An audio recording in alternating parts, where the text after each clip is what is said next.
მადლობის, ეს არის ქრონიკა 11 საათზე ახალ ამბებს თამთა გაზაშვილი გაგაცნობთ. რა ვითარება ოკუპირებულ აფხაზეთში დემონსტრაცია დე-ფაქტო პრეზიდენტის გადადგომის მოთხოვნით გრძელდება.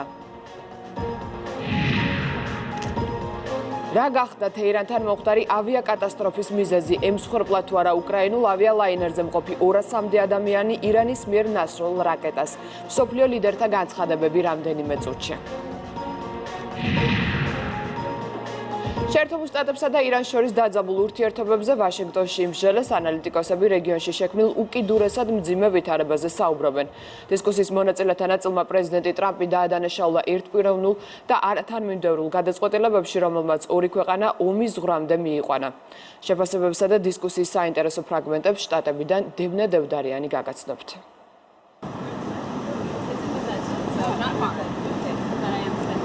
ვაშინგტონის ანალიტიკურ წრეებში აქტიურად განიხილავენ ახლო აღმოსავლეთში შექმნილ ვითარებას.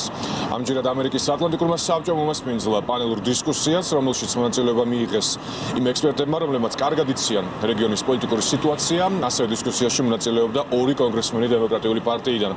ორივე კონგრესმენმა და ექსპერტთა ნაწილმა გაამყუნეს პრეზიდენტ ტრამპი, მის გადაწყვეტილებას უწოდეს გენერალ ყასემ სულეიმანის მკვლელობასთან დაკავშირებით არაადეკვატური და უკიდურესად საშიში, რამაც გაამწვავა მდგომარეობა რეგიონში და დაძაბა ურთიერთობა ორ ქვეყანას შორის. მათი თქმით, ეს გადაწყვეტილება იყო ასიმეტრიული საფრთხეებთან მიმართებაში, რომელიც ირანიდან მომდინარეობდა. ამ გადაწყვეტილებით უკიდურესად დაიძაბა სიტუაცია რეგიონში და გაერთიანდა ირანელი ხალხი, გაძლიერდა ირანი როგორც აქტორი რეგიონში. ჩვენ დავინტერესდით ექსპერტთა მოსაზრებებით, მათი პროგნოზით არსებულ ვითარებასთან დაკავშირებით და რა თქმა უნდა, დაუცვით შეკითხვები საქართველოს როლზე შექმნილ პოლიტიკურ სიტუაციაში რეგიონში. ვფიქრობ, რომ თქვენს ქვეყანას კარგი ურთიერთობები აქვს ირანთან. ირანელებს მოსწონთ საქართველოში მოგზაურობა და ამიტომ ვთვლი, რომ საქართველოსთვის უმჯობესი იქნება ამ ვითარებაში ნეიტრალური როლის შენარჩუნება, თუ კი ეს შესაძლებელი იქნება.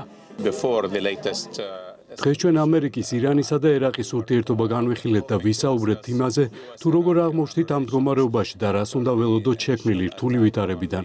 მე ვფიქრობ, რომ ამ კონფლიქტის ისტორიაში ყველაზე საშიშ მომენტში ვიმყოფებით და არ ვიზიარებ მოსაზრებას, რომ მდგომარეობა უკეთესობისკენ შეიცვლება იმ ვითარების გათვალისწინებით, რაც დღეს გვაქვს.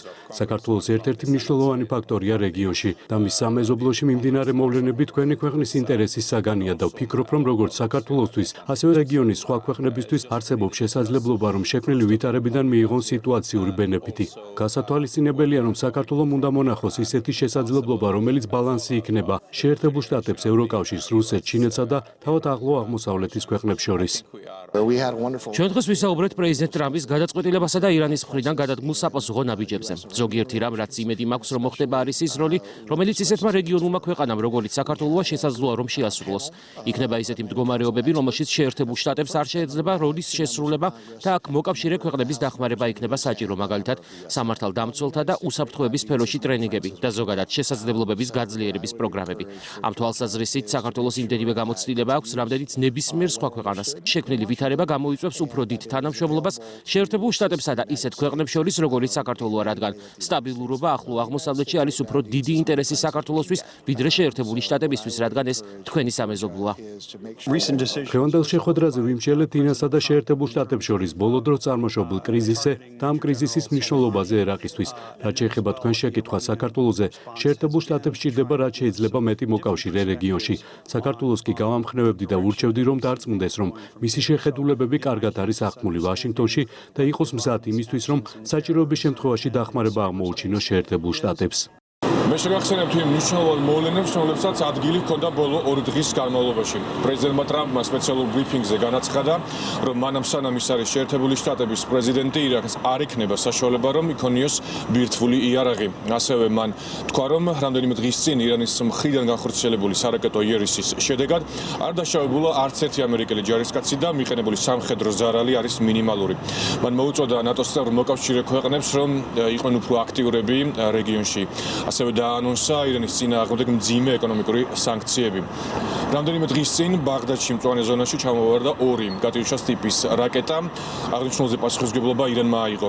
ასევე კატასტროფა განიცადა უკრაინულმა ბოინგმა, რომელსაც ბორტის ყველა წევრის სიცოცხლე შეეწირა. ამერიკულ პრესაში გავრცელდა ინფორმაცია, რომ აღნიშნულ კატასტროფაზე პასუხისმგებელი სწორედ ირანია, რაც დაადასტურა მოგვიანებით ჯასტინ ტრუდომ, კანადის პრემიერ-მინისტრმა, რომელმაც თქვა, რომ კანადის დაზვერვის ინფორმაციაზე დაყრდნობით სწორედ ირანია პასუხისმგებელი აღნიშნულ კატასტროფაზე. მოვლენთან დაკავშირებით ბოლო ინფორმაციას ქრონიკის მომდევნო გამოშვებებში მოგაწვით. შტატებიდან დემნა დევდარიანი საუბრობდა. უკრაინული ავიახაზების თვითმფრინავის შეცდომით ირანმა ჩამოაგდო. ამის შესახებ BBC იტყობინება. გავრცელებული ინფორმაციით ვაშინგტონში ოფიციალური პირები სატელიტით მოპოვებული მტკიცებულებების საფუძველზე აცხადებენ, რომ ბოინგზე სარაკეტო თავდასხმა მოხდა. CBS News-ი კი წერს, რომ ამერიკული დაზვერვის ინფორმაციით სატელიტმა 2 რაკეტის ინფრაწითელი გამოსახულება იპოვა, რომელსაც სხვა აფეთქების სამსახური გამოსახულებაც მოჰყვა. ეს ვერსია კატასტროფის პირველივე დღეს უარყვეს თეირანში. ირანული მხარე კატასტროფის გამომწვევ მიზეზად ტექნიკურ გაუმართლობას ასახელებს. უკრაინულმა ლაინერმა კატასტროფა თეირანში 8 იანვარს განიცადა, რასაც 168 მგზავრი და ეკიპაჟის 9 წევრი ემსხვერპლა.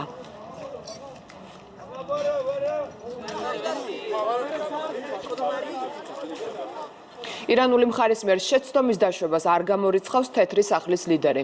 შესაძლოა ვინმე მეორე მხრიდან დაუშვა შეცდომა და არა ჩვენმა სისტემამ, რადგანაც ამას ჩვენთან არანაირი საერთო არ აქვს, განაცხადა დონალდ ტრამპმა. პრეზიდენტი ამ წინადადებით გამოეხმაურა უკრაინული თვითმფრინავის კატასტროფასთან დაკავშირებით მედიის მიერ გავრცელებულ ინფორმაციას, რომლის მიხედვით უკრაინულ ბოინგს ირანის ანტისარაკეტო თავდაცვის სისტემის მიერ დასროლი რუსული რაკეტა შეცდომით მოხვდა. დონალდ ტრამპის თქმით, ტრაგედიის მიზეზებზე ის დაზუსტებით ვერაფერს იტყვის. მე მაქვს ეჭვი, მაგრამ არ მინდა ამის თქმა, რადგანაც სხვა ადამიანებსაც თავიანთი ეჭვები აქვთ. ვინმემ შესაძლოა დაუშვა შეცდომა მეორე მხარეს, არა ჩვენმა სისტემამ. ამას ჩვენთან არანაირი საერთო არ აქვს. მე მართლა არ ვიცი რა მოხდა. ყველაფერი მათზეა დამოკიდებული. რაღაც პერიოდში ისინი გამოაქვეყნებენ შავი ყუთის ჩანაწერებს. საშინელი რამ მოხდა. კანადის პრემიერ-მინისტრის ჯასტინ ტრუდოს განცხადებით კი მას დაზვერვის მიერ მოპოვებული მონაცემები აქვს, რომელიც ადასტურებს, რომ უკრაინული ავიალაინერი ირანის მიერ დასროლი რაკეტით შემთხვევით ჩამოაგდეს. ჩვენ გადმოგცეს მნიშვნელოვანი შეტყობინება ინციდენტთან დაკავშირებით, სხვადასხვა წყაროსგან მივიღეთ დაზვერვის მონაცემები, რომლებიც მიუთითებს, რომ თვითმფრინავი ირანული ხმელეთი ჰაერი ტიპის რაკეტით იქნა ჩამოგდებული, თუმცა ეს გამიზნულად არ მომხდარა, განაცხადა ტრუდომ.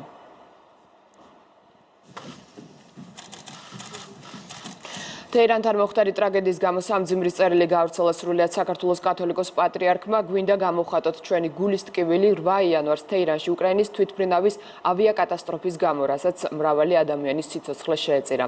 ვუსამძიმრებთ გარდაცვლილთა ოჯახის წევრებს და ახლობლებს. ვუსამძიმრებთ უკრაინის პრეზიდენტს და ასევე იმ ქვეყნის ხელისუფალთ, რომელთა მოქალაქეებიც ბორტზე იმყოფებოდნენ, აღნიშნულია ილია მეორის სამძიმრის წერილში.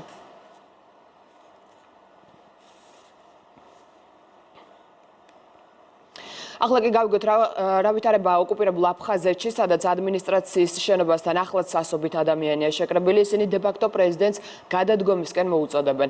რაულ ხაჯიმბასათვის უფლებამოსილების შეჩერებას მხარი უკვე დაუჭირა აფხაზეთის ეგრეთ წოდებულმა პარლამენტმა.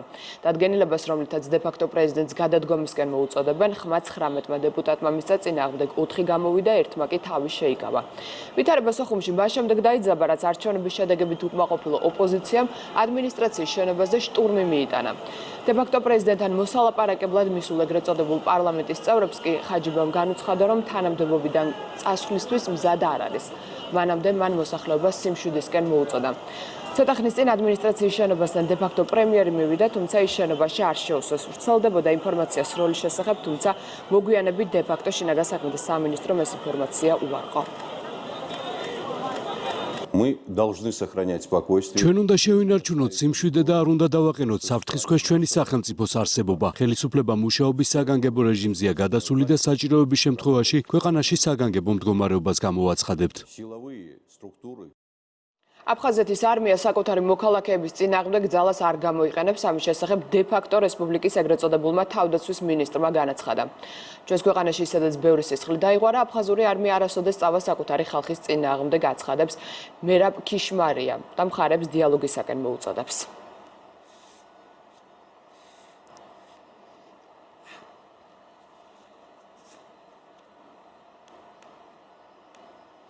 ოკუპირებულ რეგიონში მიმდინარე პროცესებს სოციალურ ქსელში საქართველოს პრეზიდენტი გამოეხმაურა, როგორც სალომე ზურაბიშვილმა ტვიტერზე დაწერა. ყურადღებით აკვირდება სოხუმში მოვლენების განვითარებას და ოკუპირებულ აფხაზეთში ჩვენი მოქალაქეების უსაფრთხოებას, მათ ბედს და ადამიანის უფლებებს.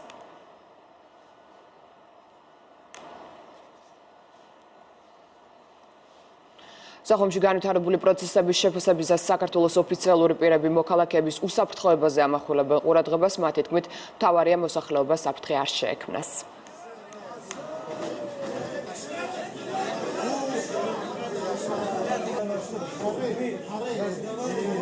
არის პერიოდულად მსგავსი ტიპის გამოსვლები. ჩვენთვის, რა თქმა უნდა, უმთავრესი პრიორიტეტი ის გახლავთ, რომ ნებისმიერი განვითარება იყოს მშვიდობიანი და ჩვენი მოსახლეობის უსაფრთხოებას არ შეექმნას არანაირი რისკები. ამ ეტაპზე და ზოგადად, რა თქმა უნდა, ყველა მოვლენა წარმოადგენს ჩვენი ინტერესის სფეროს. კიდევ ერთხელ ჩვენთვის ყველაზე მნიშვნელოვანი გახლავთ ადამიანის უფლებები და ის, რომ მათი უსაფრთხოება იყოს დაცული. ამიტომ იმედს გამოვთქვამ, რომ ნებისმიერი განვითარება ექნება მხოლოდ მშვიდობიანი. ამ უკანონო არჩევნების მოლოდინი გარკვეულ ჯგუფებს ქონდათ აბსოლუტურად სხვა შედეგებს, სხვას ელოდებოდნენ. ფიქრობენ, რომ რუსეთის გავლენით მოხდა იმ პიროვნების არჩევა, ვინც დღეს თავს პრეზიდენტს უწოდებს და აქედან გამომდინარეობს დაძაბულობა, რომელსაც მე ვფიქრობ, რომ შეიძლება ძალიან მძიმე შედეგები მოყვეს, მათ შორის სისხლის ღრა დაპირისპირებულ ჯგუფებს შორის. აღმოსავლეთ ევროპაში ვიზიტების შეჯამებისას რომის პაპმა საქართველოზეც ისაუბრა, მან ვატიკანის სამოციქულო სასახლეში გამართა წმინდა საყდართან აკრედიტებული დიპლომატიური მისიების წარმომადგენლებთან ტრადიციული შეხვედრა. საქართველოს საგარეო საქმეთა სამინისტროს ინფორმაციით, შეხვედრაზე პონტიფიკოსმა მიმოიხილა გასული წელი და 183 ქვეყნის ელჩებს წმინდა საყდრის საგარეო პოლიტიკის მთავარი მიმართულებებიც გააცნო. აღსანიშნავია, რომ სწორედ ამ მიმართვაში პაპმა ფრანცისკემ აღმოსავლეთ ევროპაში მის ვიზიტებზე საუბრისას ახსენა საქართველო. specialmente i più poveri. Alle garanzia di sviluppo. ევროპულ კონტექსტში საუბრისას სურს კიდევ ერთხელ დავადასტურო დიალოგისადმი მხარდაჭერა და საერთაშორისო სამართლის პატივისცემა, როგორც საშუალება გაყინული კონფლიქტების გადასაჭრელად, რომლებიც არსებობს ევროპის კონტინგენტზე. ზოგიერთი მათგანი ათეული წელია გრძელდება და მოითხოვს მოგვარებას. დაწყებული არსებული სიტუაციით დასავლეთ ბალკანეთსა და სამხრეთ კავკასიაში, მათ შორის საქართველოში. ჩრდილოატლანტიკური ალიანსი მუდმივად აფასებს თავისი ყოფნის გაძლიერების საჭიროებას შავი ზღვის რეგიონში. ამის შესახებ ნატოს გენერალურმა მდივანმა ბრიუსელში რუმინეთის პრემიერ-მინისტრთან შეხვედრის შემდეგ გამართულ პრესკონფერენციაზე განაცხადა. იენს სტოლტენბერგმა შავი ზღვის სტრატეგიულ მნიშვნელობას გაუსვა ხაზი და საქართველოსა და უკრაინასთან თანამშრომლობის გაძლიერების მნიშვნელობაზე ისაუბრა. შავ ზღვას სტრატეგიული მნიშვნელობა აქვს. ალიანსმა გააძლიერა თავისი ყოფნა რეგიონში, ხმელეთზე, ზღვასა და საჰაერო სივრცეში. გაძლიერდა საჰაერო პატრულირება, სამხედრო საზღვაო ხომალდების ყოფნა და სახმელეთო ძალები. ნატოს სამი წევრი ქვეყანა რუმინეთი, ბულგარეთი და თურქეთი შავი ზღვისპირა ქვეყნები არიან. რეგიონში გვყავს კიდევ ორი ახლო პარტნიორი ქვეყანა, უკრაინა და საქართველო. ჩვენ მათთან მჭიდროდ თანამშრომლობთ, ვეხმარებით მათ, ვატარებთ ერთობლივ წვრთნებს. სწორედ რუსეთის მიერ ყირიმის უკანონო ანექსიამ გამოიწვია ის, რომ ალიანსი იძულებული გახდა გაეძლიერებინა თავდაცვის კოლექტიური სისტემა. ნატომ აამაღლა საკუთარი ძალების საბრძოლო მზადყოფნა. ნატო შეუძლია სწრაფად გააძლიეროს თავისი პოტენციალი. ამერიკის კონგრესის წარმომადგენელთა პალატამ მხარი დაუჭირა რეზოლუციის პროექტს, რომელიც დონალდ ტრამპისათვის ირანის წინააღმდეგ სამხედრო მოქმედებების შეზღუდვას ითვალისწინებს. დოკუმენტს ხმა 224 კანონმდებელმა მისცა, წინააღმდეგი კი 194 იყო. რეზოლუცია პრეზიდენტს კონგრესის ნებართვის გარეშე ირანის წინააღმდეგ სამხედრო მოქმედებების დაწყებას უკრძალავს. ირანის რევოლუციის გუშაქთა კორპუსის ქვედანაყოფ ალ-ქუდს ისმაილ ყაანი უხელმძღვანელებს. ამის შესახებ ირანის უმაღლესმა სულიერმა ლიდერმა აიათოლა ალ-ხამენეიმ განაცხადა. მისივე თქმით, ყაანის ხელმძღვანელობით ალ-ქუდსი ისეთივე ძლიერი იქნება, როგორც გენერალ ყასემ სოლეიმანის დროს იყო. გენერალი სოლეიმანი მას 3 იანვარს ბაღდადში ამერიკული ავიაციის იერიშს შემსხვერპლა, რასაც თეირანის მხრიდან უმწვავესი რეაქცია მოჰყვა. პასუხად ირანმა ბაღდადში ამერიკულ ბაზებზე მიიტანა სარაკეტო იერში.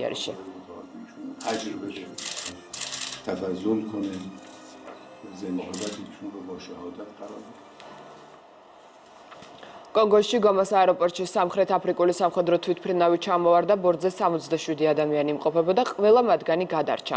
სამხედრო თვითმფრინავი გაეროს მისიიდან ბრუნდებოდა, როდესაც ძრავას ცეცხლი გაუჩნდა. შემთხვევის ადგილზე მაშველები იმყოფებიან.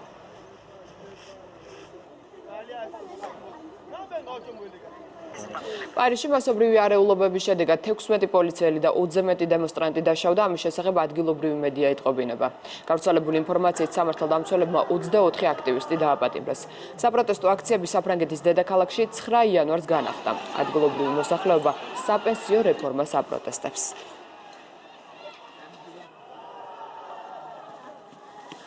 ბრიტანეთის თემთა პალატამ 130 ხმით 231-ის წინააღმდეგ მხარი დაუჭირა პრემიერ-მინისტრ ბორის ჯონსონის მიერ ბრიუსელთან მიღწეულ შეთანხმებას, რომლის თანახმად ქვეყანა ევროკავშირს წინასწარ შეთანხმებული პირობებით დატოვებს. ახლა დოკუმენტს კენჭი ლორდთა პალატამ უნდა უყაროს, შემდეგ კი ის დედოფალმა უნდა დაამტკიცოს. გაერთიანებულმა სამეფომ ევროკავშირი 31 იანვარს უნდა დატოვოს.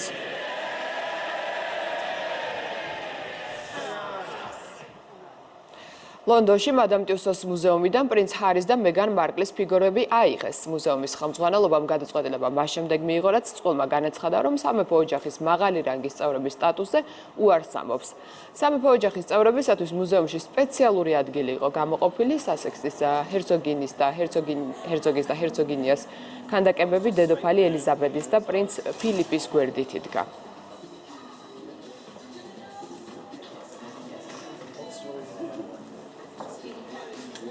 საქართველოს ტარიფებთან დაკავშირებით ჯანდაცვის სამინისტროს წარმომადგენლებსა და კარდიოლოგებს შორის შეხვედრა დღეს გაიმართება.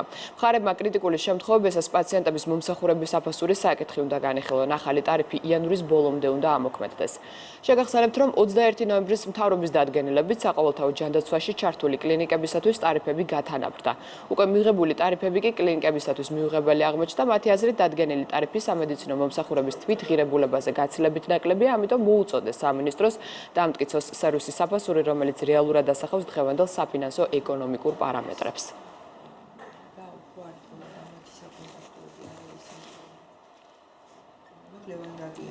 24 საათიან რეჟიმში მუშაობენ იაშვილის ბავშვთა და ინფექციური საავადმყოფოები, როგორც კლინიკებში აცხადებენ, ბოლო დღეების განმავლობაში მიმართვიანობა არ გაზრდილა. საავადმყოფოში შესული პაციენტების უმეტესობას B ტიპის ვირუსი აქვს, ძირითადი სიმპტომებია ხველა და მაღალი ტემპერატურა, რომელიც სიცხის დამწევ საშუალებებს არ ექვემდებარება. მედიკოსების რეკომენდაციაა სიმპტომების გამოვლენის შემთხვევაში ექიმთან დროული ვიზიტი. ჩვენს კლინიკაში პაციენტთა ნაკადი ისევ მაღალი რჩება, ანალოგიურად დეკემბრის ბოლო პერიოდისა. მომართვიანობა ძირითადად არის ვირუსული ინფექციის ხარჯზე და როგორც ანალიზები დასტურდება, ამ დროისთვის ჯერჯერობით ჭარბობს B ტიპის ვირუსი ცირკულირებს. გართულება, რაც გვხდება, არის ძირითადად პნევმონიის, ეგრეთ წოდებული ფილტვების ანთების სახით. თუმცა პაციენტების უმრავლესობა ექვემდებარებიან სტაციონარულ თერაპიას, ისეთი შემთხვევები, სადაც ინტენსიური თერაპიის საჭიროება დამდგარა, ჯერჯერობით არ დაფიქსირებულა. სტაციონარში გრიპის ვირუსით დაავადებულთა მომართვიანობის ზრდა არ შეინიშნება. ყოველდღიურად მომართავს დაახლოებით 25-30 პაციენტი, რომელთაგან მხოლოდ ნახევარი საჭიროებს სტაციონარულ მკურნალობას. სტაციონარში მოთავსებულ პაციენტთა უმეტესობა ბ-გრიპით არის დაავადებული დაახლოებით 85%, რომელიც სიმძიმით არ გამოირჩევიან, რომლის მიმდინარეობაც სიმძიმით არ გამოირჩევა.